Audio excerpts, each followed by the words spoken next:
يلا حبايب، طبعا تليفون مال ولد ذبلت خوش، طايح من عندي انا تو، يلا قالوا لي خوش تليفون ما شغله ما يشتغل، فاللي طايح من عنده بالشط بس الماي للمصداقية. شوف ايه. الماي بعده بالكفر.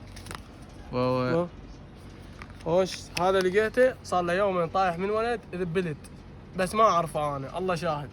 خوش خليه يجي ياخذه يشتغل ما يشتغل، اهم شيء بيه شريحه مدري شنو بيه، انا لا فتحته ولا هاي.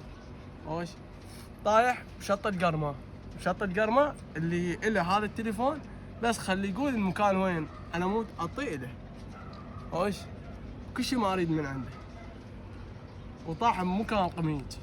خوش طبعا هذا الثاني، ذاك اللي لقيته يشتغل كل شيء، ما ابي ايفون، بس هذا اندرويد مش اسمه ما اعرفه. تمام، فاللي طايح له هذا التليفون بس شباب يكون ماله، مو يطلع مو ماله. خوش سده صوره تعرف هذا يعني انا هسه اجي واقول لك هذا مالي. انا اقول لك اللي يجي ياخذه يدعي بيه اصوره فيديو.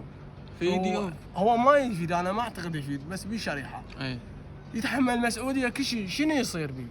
بالفيديو يقول انا اتحمل المسؤوليه وهذا التليفون مالي. هاي خوش ما يشتغل، لان جاي يشتغل بيه ما يشتغل، صار له يومين محترق. خوش هاي اثار مال الشط الملوحه والوساخه والهاي، بعد ماي وين داخل. خوش بنص الشط لقيته بنص الشط مو؟ الولد هو مو ماله، يقول له وين بيا مكان طاح. اي راح اخذه من المكان اللي قاط به هذا التليفون، سده